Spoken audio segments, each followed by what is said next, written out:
Bom, primeiro eu queria agradecer aí todos vocês que organizam, né, o VMUG, super conhecido, né? Você vê aí tem quase 100 pessoas assistindo. Eu acho que o evento tem um apelo muito bacana, né?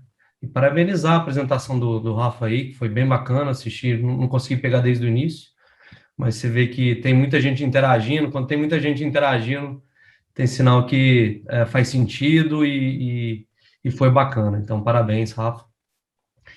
Bom, eu não podia deixar de agradecer o Cauí, né, que me convidou. Quando ele me convidou, pô, vamos lá falar de carreira, Leandro, né? Você pode, né, sei lá, contribuir com algo, né? Assim, cara, você tem certeza que eu tenho algo para contribuir? Não, vamos lá então, aceitei, né? Então, eu estou aqui, eu dividi minha apresentação em duas partes.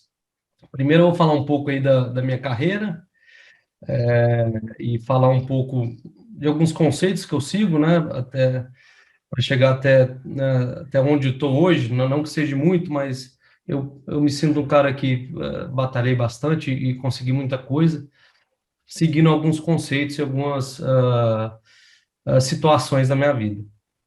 Então, a primeira parte eu vou falar um pouquinho disso, né? Quem está esperando algo técnico, so sorry, não vai ser eu que vou compartilhar mais assunto técnico. Fico feliz porque o pessoal coloca os prêmios no fim, né? Aí o pessoal pelo menos tem que ficar Exatamente. né? Não pode dispensar a Estratégico. apresentação, pode colocar no mudo, né?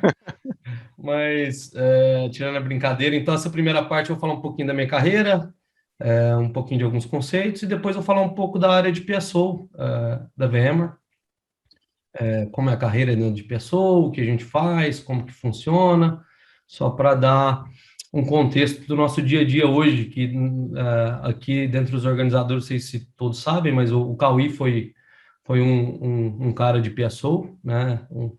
Um top performer, faz falta ainda, né, Cauí? E nós temos o E Consat também, que é outro top performer, que faz parte do time e está aí nas horas vagas, em vez de estar descansando, está aí organizando o VMUG. Então, parabéns, Consat.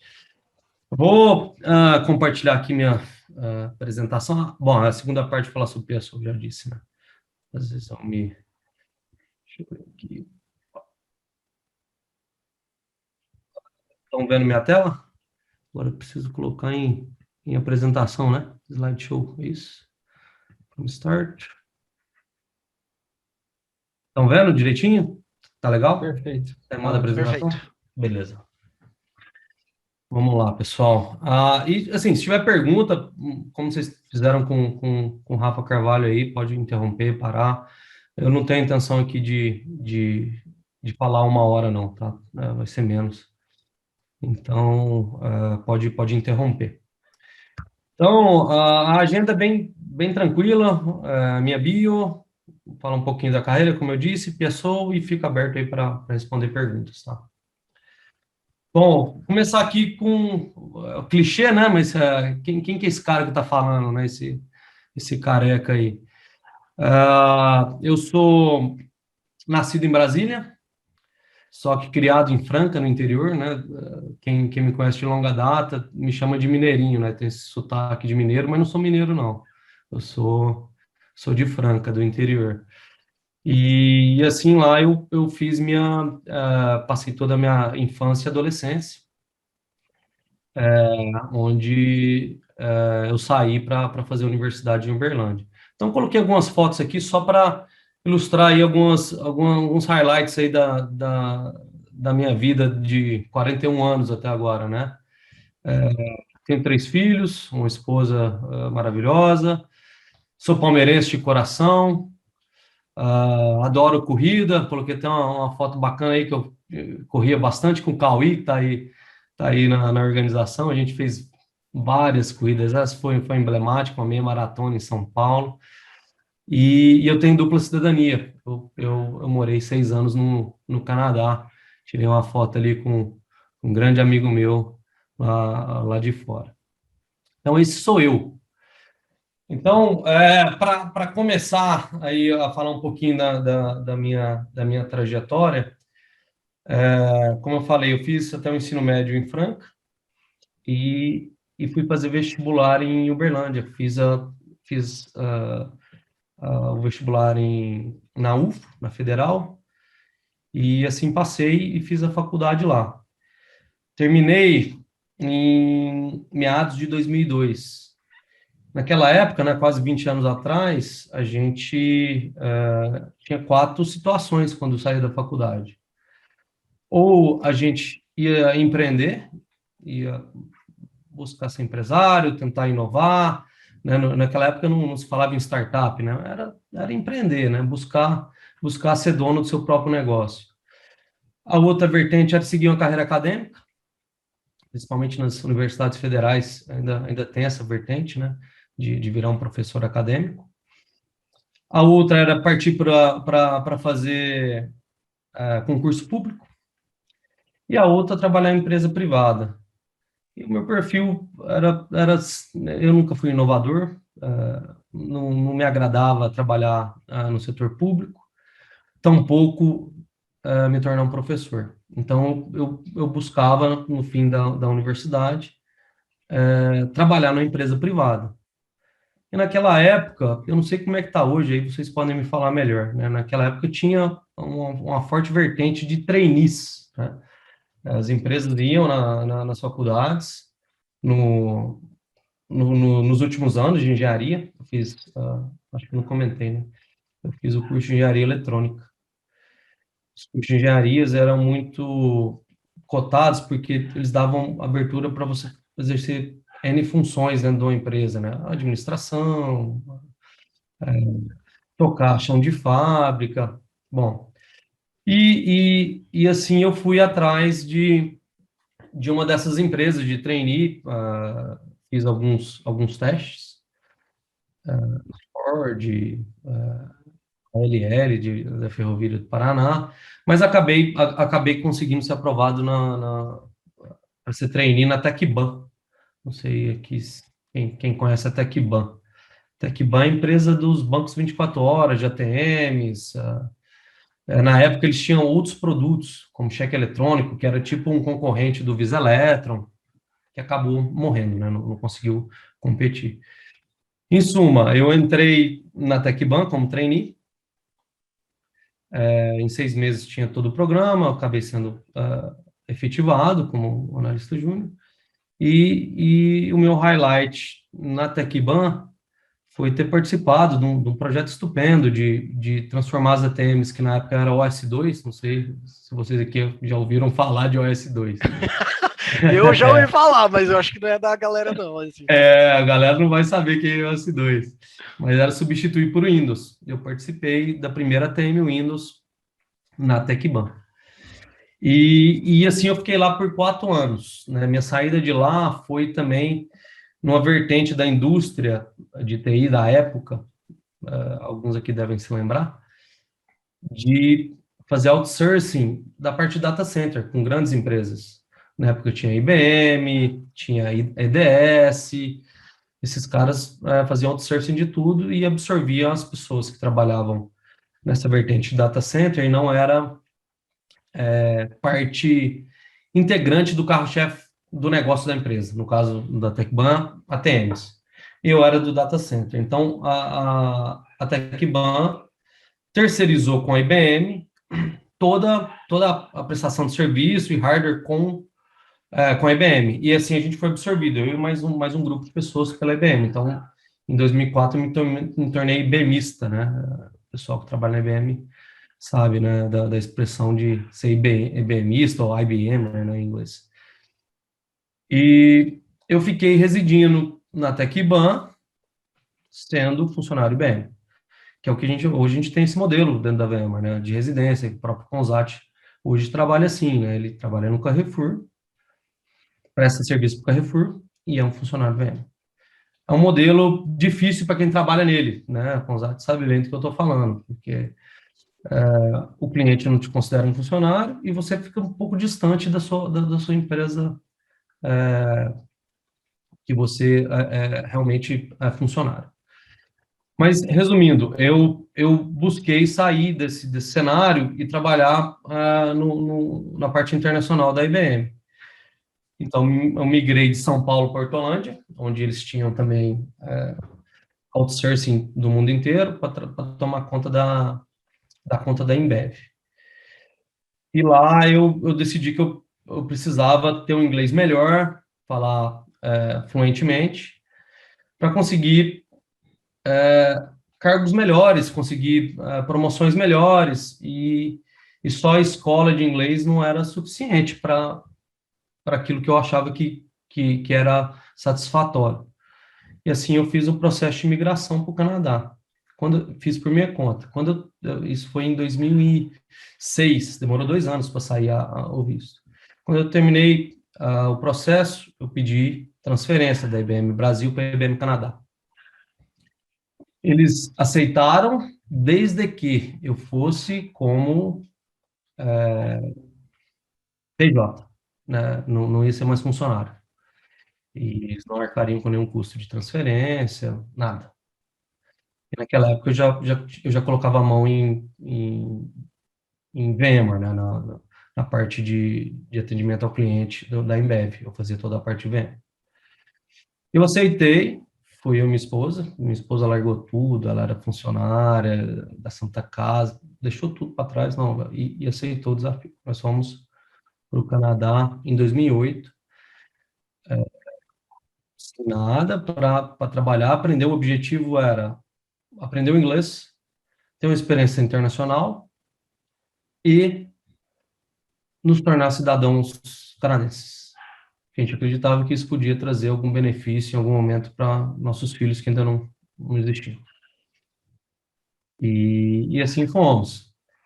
Aí, em pouco tempo, lá eu prestava serviço para para um outro cliente da IBM em Nova York. Em pouco tempo, apareceram algumas oportunidades na VMware lá do Canadá. Só que lá no Canadá, quando você, né, sai do Brasil ou de qualquer outro país, eles têm, né, você precisa ganhar de novo o corpo, né? Se você era analista sênior, consultor sênior, um cargo mais de uma senioridade mais alta, você precisava de andar 2 passos para trás para conseguir voltar a, ao mesmo nível de serviço que você tinha aqui no Brasil, até porque a língua lá, né, mesmo você fazendo N cursos aqui, chega lá, é um pouco diferente. Bom, resumindo, eu fiz o processo de seleção da VMware Canadá. Eu trabalhava de casa lá na IBM Canadá e eu fiz o processo para trabalhar na VMware de lá.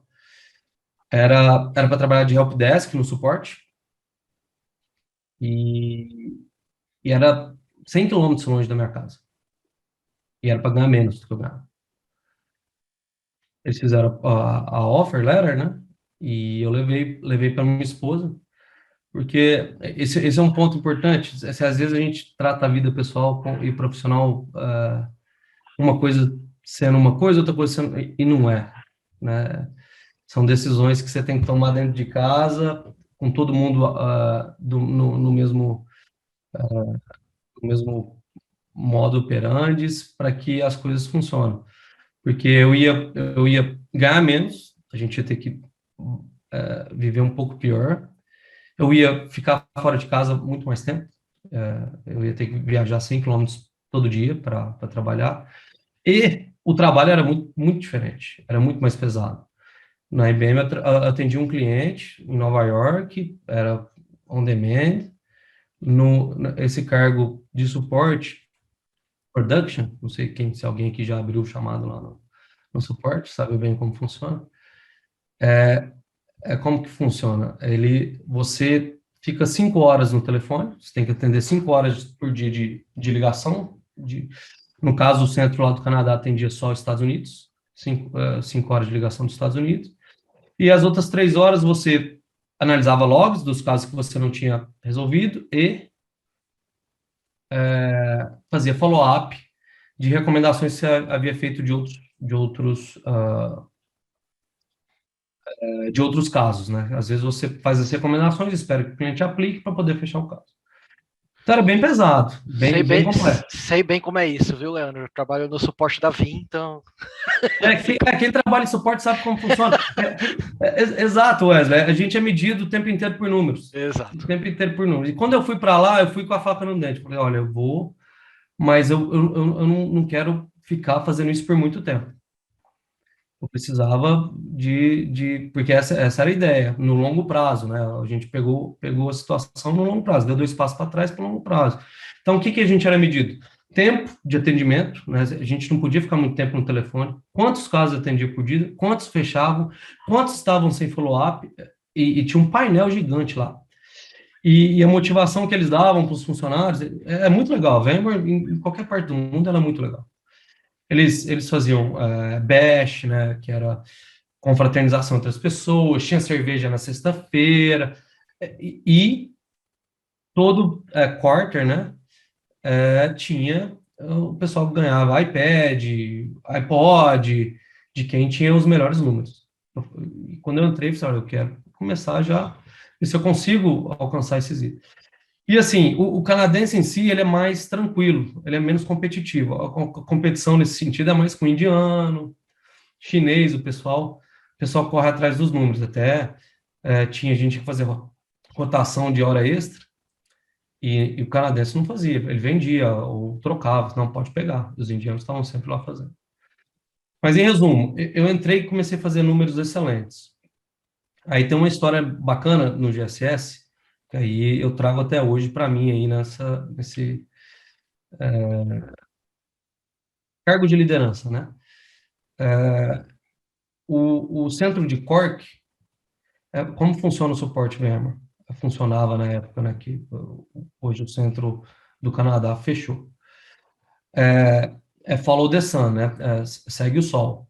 Então a gente começava, atendia os casos no Canadá, passava para, não, vinha de Cork, aí de Cork passava para o Canadá, a gente passava para os Estados Unidos.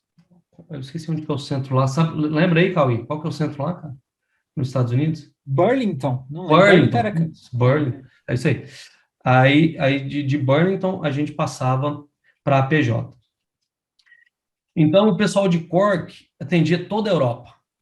E lá eles estavam enxugando gelo, porque todo mês de 100 casos de backlog aumentava mês a mês 100, 150, 200, ou seja, só aumentava o backlog de casos, eles não conseguiam diminuir.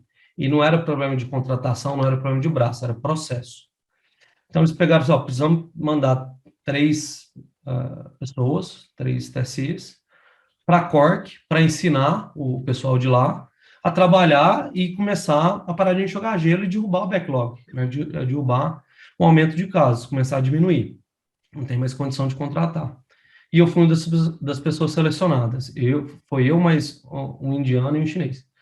Mais meu gerente, que era canadense. E o diretor do data center de lá passou a mensagem para o pessoal que a gente ia chegar para resolver os problemas. Então, pensa, o pessoal de Cork, eles atendiam Portugal, tinha um nicho que falava português, um nicho que falava espanhol, um nicho que falava alemão, um nicho que falava russo e um nicho que falava inglês. Era uma torre de Babel no mesmo andar.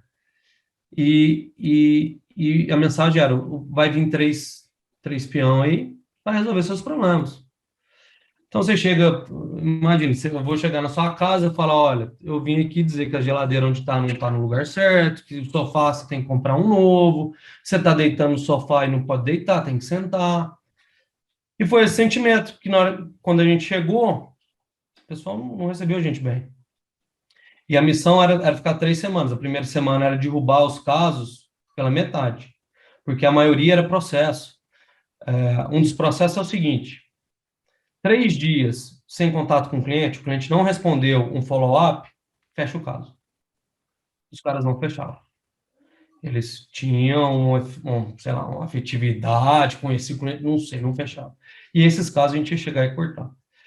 Chegou a primeira semana, a gente começou a derrubar os casos, a gente ia nicho a nicho, ia nos portugueses, nos franceses, ia derrubando. E chegava no final de semana, parecia que não tinha derrubado. Os caras estavam reabrindo os casos, eles começaram a boicotar a gente. O meu gerente, muito inteligente, ele falou, não vai funcionar. Os caras têm que trabalhar com a gente.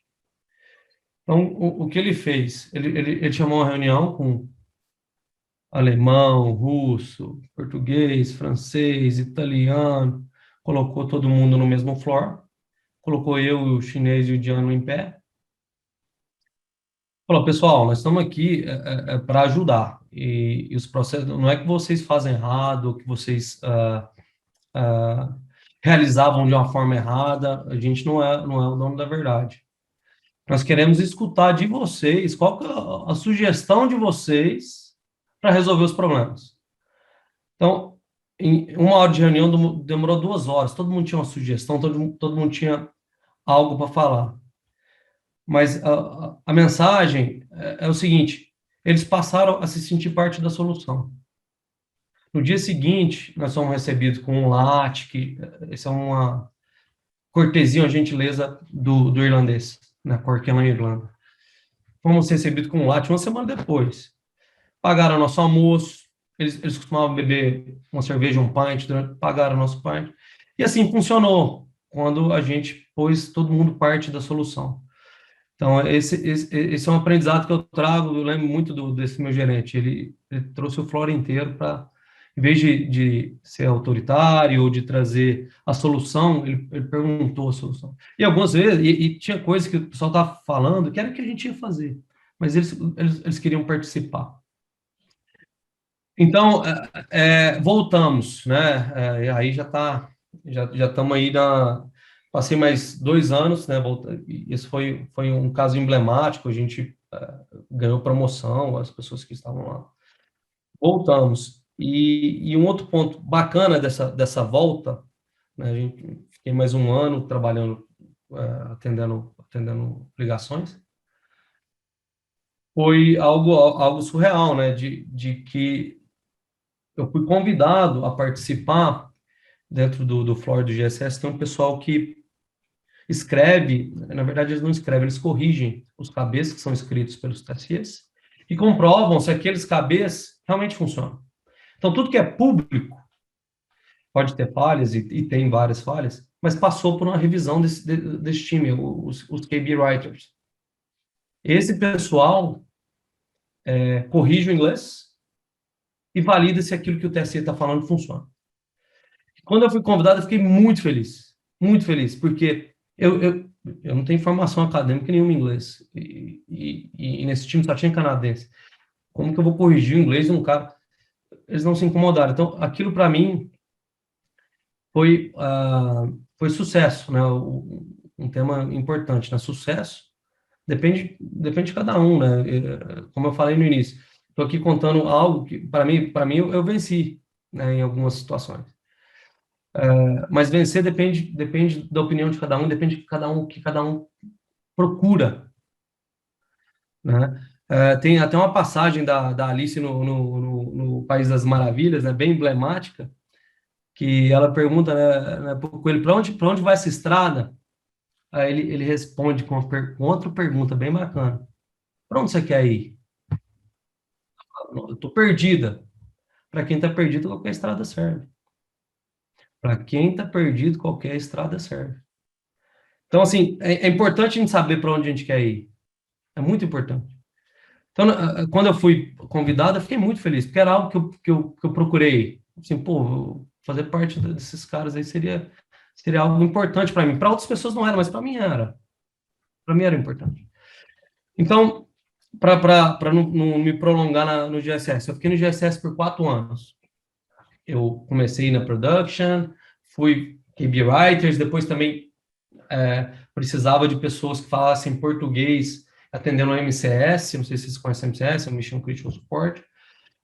E de lá, eu e minha esposa, a gente teve um filho no Canadá, nos tornamos canadenses, resolvemos voltar para o Brasil. Aí tinha uma vaga aberta, antes de voltar tinha uma vaga aberta em Pessoa, passei por todas as entrevistas e fui aceito pelo time de Pessoa, que era bem pequeno na época, em 2013, vou até colocar aqui o timeline. Então, eu vim para a Piaçou em 2013, quando eu voltei para o Brasil. Em 2013 eu já fui contratado como Senior Consultant, a gente era uma equipe de 8 consultores. Aí o time foi crescendo, crescendo, foi quando o Cauê entrou. Você entrou em quando, Cauê? 2015, 2016? 2014. Final de 14, né? Foi Isso, quando novembro de entrou. 2014. Foi O isso pessoal aí. do Santander lembra. Estão no chat aí, já causando. Você sabe que renovou até 2026. Olha como que é fruto de trabalho, de muito bom trabalho lá, cara. Olha aí. Aí, em 2016, eu fui convidado participei bastante desse projeto Santander, que o Cauê fez parte fundamental lá, ajudando a liderar algumas frentes, e fui convidado a me tornar gerente do pessoal de residência em 2016. Eu aceitei, que era algo também que eu busquei. Busquei sair um pouco da carreira técnica, eu achava que eu poderia ter algum sucesso como gestor de pessoas, e, e fui convidado pelo meu atual gerente, que até hoje, a me tornar gestor de pessoas. Em 2019, meu gerente foi promovido e eu, consequentemente, fui promovido também para Senior Manager. Meu gerente é o Ricardo Carrareto, ele virou diretor Latam na época, e eu virei Senior Manager de Serviços Brasil em 2019. E esse ano fui aí agraciado em me tornar diretor Brasil da área de consultoria de PSO. Então, esse é um pedaço aí da minha carreira, né, um pouco maçante, né, eu fiz a apresentação, falei, vou falar para você, meu filho tem 11 anos, vou fazer para você, você me escuta. Aí já estava nos 15 minutos, assim, nossa, não vai acabar, pai? Aí eu falei, pô, não vai acabar, fica tranquilo. Aí é um pouco maçante, mas é uma hora, o Cabo falou, você tem uma hora para falar, vou falar então um pouco de riqueza de detalhes, né? Mas é até onde eu cheguei hoje e eu me sinto feliz com o que eu consegui do coração. Mas Então, assim, foi alguns ótimo. conceitos que eu... Opa, Desculpa falei. atrapalhar, Foi ótimo, Leandro. Essas histórias de background de SS nem eu sabia, cara. Aprendi bastante coisa aí que você comentou. Foi muito Eu, legal. eu fico triste quando escuto as pessoas falando mal de SS, porque eu vim de lá, cara. Eu sei que não é fácil, não é fácil. Eu sei que tem muita coisa a evoluir, muita coisa para melhorar, mas o pessoal lá trabalha muito, cara, muito. Então, eu fico triste porque eu vejo algumas coisas abandonando. A GSS é como toda empresa de produto, é uma área que recebe muito pouco investimento, muito pouco. É uma área que é difícil você conseguir lutar para fazer uma viagem, para fazer é complicado. Então, assim, eu sinto muito as dores quando o pessoal começa, pô, mas suporte é isso, suporte é aquilo. Tem sua razão, mas eu acho que tem aquele lado da empatia de entender como que as coisas funcionam também. As coisas nunca são. Tudo tem dois lados nessa vida, né? Tudo tem dois lados. Ô, Leandro, aí uma dúvida, até não foi pergunta de ninguém, uma dúvida minha, assim, como foi para você essa virada que você fez parte do suporte do GSS, né, Cabelo Writer também, PSO, como foi essa virada para a área de liderança mesmo, assim, né, para você, como foi Sim. isso para você como um cara técnico, pelo que eu vi, e aí foi para a área de liderança, se isso foi difícil para você, ou se foi algo normal, né, na sua carreira. Era isso que eu ia perguntar. Inclusive, eu ia até perguntar também, completando a pergunta do Wesley, qual você acha que é um bom conselho para dar para alguém que está na parte técnica, mas aí tem essa questão de querer ir para a parte mais de manager, né? Que tenha uma soft skill ou tenha isso como objetivo de carreira, né? O que você diria para alguém que está trilhando um caminho parecido com o seu? Boa pergunta. Bom, eu vou colocar aqui um próximo slide, que eu acho que eu Show de bola. vou tocar nesse tema. Assim, o primeiro acho que conselho é uma palavra, acho que a primeira citação que eu faria é trabalho ou emprego, né? Eu acompanho muito o Mário Sérgio Cortella, não sei se vocês, aqui, filósofo famoso, né? Tem vários livros escritos, vive fazendo palestras, Ele tem um livro bacana, chama Vida e Carreira. E nesse livro, ele faz essa distinção, trabalho ou emprego, né? Esse é o primeiro ponto.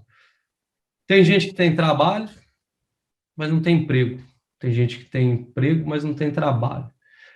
A distinção, perdão, a distinção que ele faz, deixa eu pegar a distinção que ele faz entre um e outro, ele diz que trabalho é fonte de vida, né? É sentido naquilo que você gosta e se interessa. Emprego é fonte de renda. Por exemplo, minha mãe, ela tem trabalho, não tem emprego. Ela é aposentada e hoje ela cuida da minha avó. Minha avó já não anda, já não consegue sair da cama sozinha. Minha mãe trabalha. Só que é fonte de vida, ela faz aquilo sem nenhuma remuneração, faz pela vitalidade da minha avó. Ajuda a dar banho, a comer, dorme com ela. Fonte de renda é emprego, né? O ideal é ter os dois, né? Você trabalhar naquilo que você gosta e ter uma fonte de renda que te deixe feliz, né?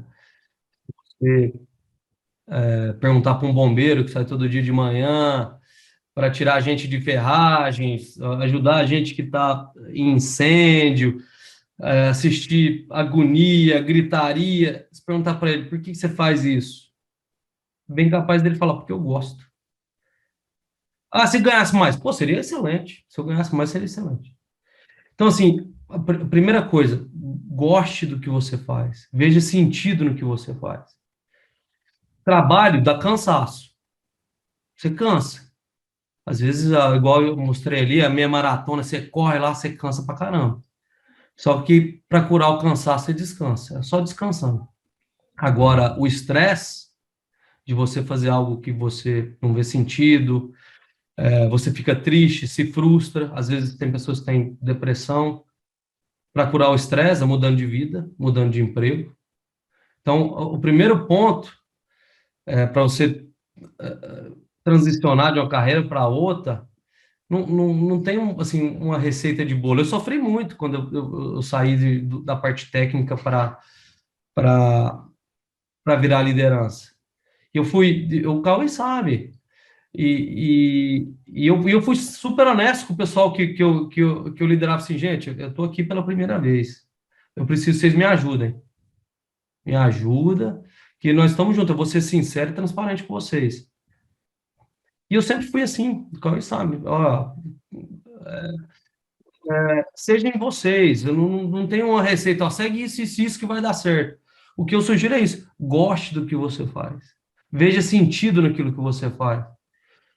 Eu falo pro meu pessoal antigamente, pô, o que o cliente comprou? Pergunto, a gente, é projeto, né? Pô, ô Ciclano, o que o cliente comprou? Ah, eu tenho que fazer deploy de vCloud. Não, não, não, não, não. Não foi isso que ele comprou. Ele não comprou você instalar vSphere, ele não comprou você instalar VRA, não foi isso. Tenho certeza. Procura saber qual que é o business case dele, o que ele quer com esse projeto. O que ele quer economizar com alguma coisa, ele vai ter um benefício, ele vai trazer um benefício novo para o usuário. Tem que pensar um pouco fora do dia a dia. Então, assim, eu acho que o primeiro passo é entender o sentido daquilo que você faz. Se aquilo que você está fazendo hoje não tem sentido, faça o melhor que você pode, dentro das condições que você tem, dentro do que te oferece. E busque sair em algum momento ou buscar outras opções. É natural a gente, às vezes, pô, já estou cansado desse trabalho. Cansado. Não estressado. Se estiver estressado, aí tem que sair para ontem. Tem que, olha, isso aqui... Às vezes, teve muitas pessoas que pediram para sair da VMware em algumas situações. Leandro, não aguento mais isso aqui. Para mim, eu entendo. Agora, a pessoa fala, pô, tô cansado, Leandro. Pô, eu falhei com ela. Eu falhei como um líder. Se ela tá cansada, porque tá trabalhando demais, mas ela gosta do que ela faz, eu tô falhando, Leandro. Essa é a diferença.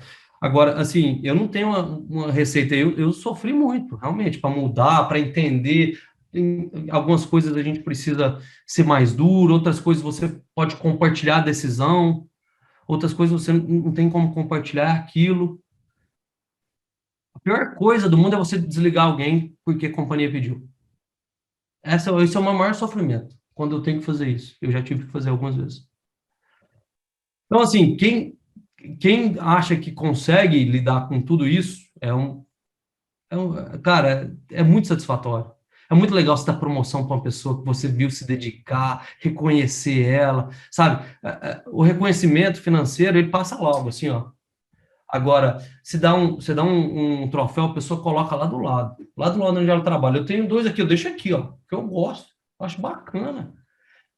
Eu não coloco aqui, pô, eu tive aumento de salário, tal dia. Isso passa. Ano que vem a pessoa quer mais. É assim que funciona. Eu não sei se eu respondi, eu deixei mais o pessoal mais intrigado. Mas é assim que eu me fiz. Eu tentei ser autêntico nas minhas coisas, eu tentei mostrar que eu gosto. Se vocês olharem aqui meu timeline, eu entrei em 2009 na empresa. Nós estamos em 2021. E eu não penso em sair. Eu gosto mais daqui. A empresa me dá respaldo, eu gosto das pessoas com quem eu trabalho, eu gosto do que eu faço, eu gosto do que a empresa vende. Eu vejo sentido no que eu faço. Isso é importante. Colocar um outro pensamento aqui, uma reflexão também de um pensador, São Beda. Há 3 caminhos para o fracasso. Não se ensinar o que se sabe.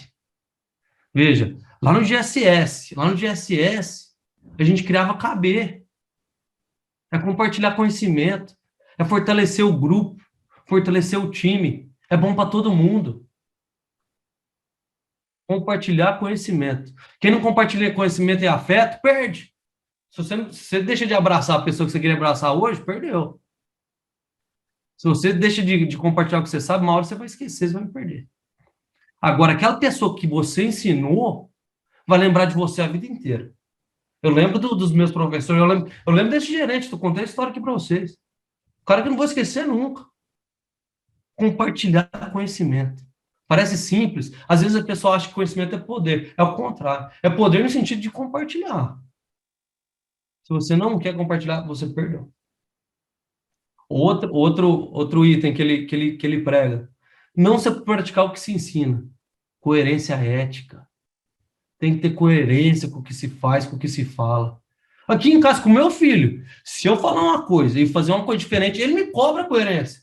Seu pai, mas você falou isso, está fazendo o contrário, pô. Imagine seu time. Coerência ética.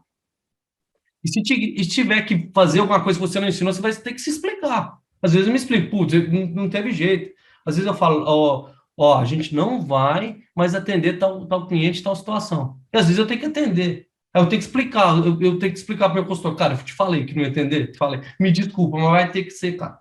Porque a pressão, a escalação, não tem como fazer. O cara entende, João, beleza, entendi, Leandro. Mas explica. Explica o motivo de estar mudando o que você falou. É importante. E o último ponto aqui. Não se perguntar o que se ignora. Humildade. Humildade.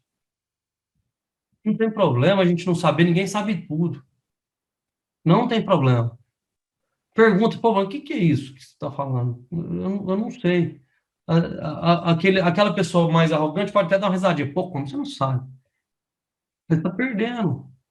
Está perdendo a chance de conhecer. Às vezes a pessoa deixa de saber, deixa de perguntar, porque acha que vai ser intitulada como ignorante, algo do gênero. Então, assim, mais uma vez, são caminhos que eu tenho para mim, não é uma verdade absoluta. Mas são coisas que me deixam feliz. Eu tento seguir esses pensamentos que eu estou colocando aqui. Tá? Por último, com relação à parte de liderança, são essas 4 vertentes que eu trago para mim, né? Perguntar em vez de ordenar.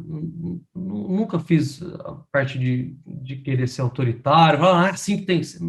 Eu prefiro fazer como meu gerente fez há anos atrás. Perguntar, o que você acha? Como que você acha? Pô, tô fazendo errado? Por quê? Eu acho que faz muito mais sentido. Apreciar apreciar o trabalho de quem está ali trabalhando contigo, reconhecer de alguma forma, como falei, ou é num salário, numa promoção, ou num evento, a gente falar o nome da pessoa. Por exemplo, apreciei aqui, eu aprecio muito o trabalho do Consati, muito. Ele não trabalha diretamente comigo, né? Ele reporta pro André Albertini, mas é um cara que entrou, eu não sei se ele sabe disso, mas nós temos, faz quase 2 anos que você entrou, Consati? Me lembra aí, cara, minha cabeça já não me ajuda. É isso aí, novembro de 2019. Ele foi o último consultor que a gente contratou até agora. E ele tá voando. Tá voando. Ele entrega o projeto que é para ele entregar e outro, que não, em teoria não era para ele trabalha dobrado. Então, apreciar, reconhecer, se interessar genuinamente pela outra pessoa, em vez de pensar só no que você quer que ela faça. Se interessar, entender qual que é a dificuldade do outro. E, por último, servir. Servir. Liderança servidora. Hoje, se eu perguntar para cada um aqui, quem serviu a vida inteira? Quem te ligar agora e te pedir, eu preciso de uma ajuda que você venha aqui agora. Primeira pessoa que vem na minha mente é a minha mãe. Minha mãe me serviu a vida inteira, incondicionalmente. O que ela me pede, eu faço. Eu paro o que eu estiver fazendo. Eu falo pro Careta, que é meu chefe, desculpa, mas minha mãe está pedindo eu não vou poder trabalhar mais. Então, servir é uma forma de liderar, não é vergonha, servir, ajudar. Então, assim, com relação à parte de carreira e liderança, é isso que eu queria trazer. Mais uma vez, sucesso, vencer, isso é relativo para cada um. Cada um tem aquilo na sua cabeça, o que é sucesso, o que é vencer. E o sucesso, o que cada um pensa que ele é bem bacana. Mas tem uma frase, eu até esqueci, é ruim falar, mas eu esqueci o autor da frase, mas ele fala assim, sucesso é doce, mas cheira suor. Não é fácil, não. Tem que correr muito atrás.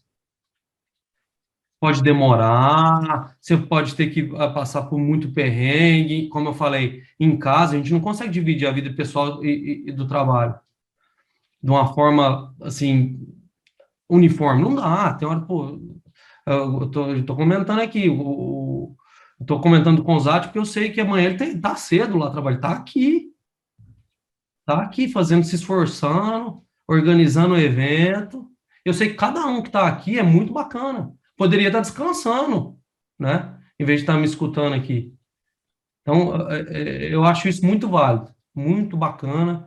E fica aí, vou deixar essa frase aí, mais uma vez, o sucesso é o que cada um acha que é, o que cada um quer buscar. Ele é bom, ele é doce, mas cheiro só, tem que correr atrás. Vou dar uma pausa, deixa eu beber uma água, que eu vou passar para a parte de pé. Tô atrasado? Como é que eu tô, pessoal? Me dá uma dica aí. Você pode falar o que você quiser aqui, meu filho. A gente não vai. Tem gente aqui falando que você pode continuar falando por umas 2 horas, que tá tudo tranquilo. Tem mentiroso também, né? Mas tá escrito aí, ó, tá escrito. A gente brinca, né, Leandro? Mas assim, isso que tu fala e esses ensinamentos que a gente vê, não só da sua carreira de forma geral, são muito importantes para todo mundo. Não só para quem quer ser líder, mas para qualquer pessoa que trabalha em qualquer cargo, de qualquer área. Não estou nem falando de TI mais, porque isso são ensinamentos para a vida, né? Literalmente, e coisas que a gente pode levar para frente, pode aplicar no nosso dia a dia. Eu, por exemplo, eu trabalho com vendas, mas isso também me influencia, e isso também são diretrizes da qual eu sigo. Então, não é nada muito fora da nossa realidade, independente de qual realidade essa seja. Então, gostamos muito. Show de bola, fico feliz. Deixar 2 referências aí de muita coisa que eu falei, e se alguém quiser se aprofundar, como eu falei, Mário Sérgio Cortella tem bastante conceitos que eu gosto, aprendo. Esse livro, Vida e Carreira, é bem bacana. E tem um livro de 50 anos atrás que eu leio, releio, escuto quando eu moro em Campinas e às vezes viajo para São Paulo quando não tinha pandemia e coloco naqueles audiobooks. É do Dale Carnegie, Como Fazer Amigos e Influenciar Pessoas. Tem muitos ensinamentos muito bacana para todo tipo de segmento, para colocar em prática na vida. E fica duas referências aí de conteúdo. Eu vou passar para a parte agora de PSO, que é onde, né, a gente está hoje, né? Eu citei aí algumas vezes o Ricardo, o próprio Cauê, que passaram por lá. Eu acho que tem mais alguém aí do Tem time. Bruno Ribeiro, tem Duboc também que Bom, passou pelo time. Aí, ó. o povo do Boc também tá aí. Legal, Aí, legal. tá aí. Grande. PSO, Tá te elogiando, inclusive, Leandro. ó, Biden. é outro mentiroso, né? PSO, pessoal, para quem não sabe, né? Eu falei bastante, mas agora que eu vou explicar. Poderia ter falado no início, né? Então, perdoe minha falha. É a área de Professional Services da VMware, a área de consultoria, né? A VMware vende produtos e licenças e, em algumas situações, o serviço, né? De instalação, implementação, colocar os produtos para rodar e entregar uma solução completa para o cliente. O PSO Brasil, nós temos aí quatro segmentos, né? A área de consultoria, que é onde eu me encontro, se encontro com o Zati, o Duboc passou por lá, Cauí, Bruno Ribeiro, quem mais está aí? Diego acho que estava, né? Diegão tá também. Isso. É a área que entrega os projetos. A área que entrega os projetos são vendidos pelo time comercial lá embaixo, o CSS, o time do Bruno Bedetti. Esse pessoal vende, aí a gente entrega, a gente, no caso, consultoria, gerentes de projetos e os TANs. Para cada segmento desse, a gente tem aí uma diretoria. Como eu falei, eu estou na primeira linha de consulting. A segunda é o Jean Oliveira, a terceira, José Luiz Cuevas, e a quarta, Bruno Bedetti. Como que é formado hoje o nosso time de consultoria para entregar projetos? Hoje nós temos 31 pessoas, dentre elas consultores, arquitetos, gerente de projetos e gerentes de pessoas. Aqui não está os TANs, nem o time comercial. Então, para entregar projetos, a gente tem essas 31, esse time de 31 pessoas. Engajamentos seriam projetos que a gente teve ano passado, tá? O número do ano passado. A gente teve quase 300 projetos. Tem projetos que já vieram iniciados, e tem projetos que iniciamos e fechamos ano passado. Para entregar essa gama de projetos aí, a gente não conta só com o nosso time BAD, né, que a gente chama BAD VM. A gente tem 14 parceiros cadastrados que a gente subcontrata para entregar esses projetos que a gente não consegue dar vazão somente com o time interno. E a gente é medido por esses três números aí: revenue, utilization e margem. Né? O revenue é o que a gente gera de entrega, né? A nossa entrega é em bilhetagem de horas. Então, o que a gente vai trabalhando, a gente vai entregando e a gente vai sendo reconhecido por isso. Utilization, vou colocar até no próximo slide. Utilization é a porcentagem que cada consultor está sendo utilizado no quarter, né? Essas métricas são por quarter. E a média, o target que a companhia pede por consultor, é por volta aí de 75%. Então, 75% a gente tem o revenue muda a quarta, qual é a meta que a gente tem que atingir. A margem é a mesma coisa. A margem é a somatória da utilization com revenue, tem que dar uma margem positiva o projeto. A gente tem 4 práticas dentro de consultoria, onde cada consultor escolhe uma e tem uma segunda prática para apoiar. A gente tem a frente de IOC, Workspace ONE, Horizon, né? Toda a parte de end user. Parte de NetSec, que é a parte de NSX, é o nosso carro-chefe. Cloud Foundation, que hoje ainda tem vCloud, AWS, tem feito bastante trabalho com a AWS, e a parte de SDDC, que é a mais conhecida. Então, a gente divide as pessoas entre esses 4 pilares aí. Cada um tem a primeira e a segunda prática, e aí entra o projeto. Esse projeto de SDDC, a gente verifica os consultores que têm aquela expertise e tenta alocar ele para entregar aquele projeto. Pessoal, acho que era isso que eu tinha programado aqui. Falei demais, né? Mas espero que tenha sido satisfatório. Então, foi bem legal, Leandro, e queria agradecer, assim, por mim, por todo o time do VMUG já, pela oportunidade de você poder ter falado aqui com a gente, compartilhar um pouco da sua experiência, porque foi até algo que a gente quis mudar esse ano, né? Eu venho falando em todas as apresentações, mas acho sempre relevante relembrar, né? A gente fazia o VMUG São Paulo focando sempre na parte técnica, né? O que é muito legal, a gente vem tudo da parte técnica, e eu adoro, por mim, a gente ficava falando só parte técnica.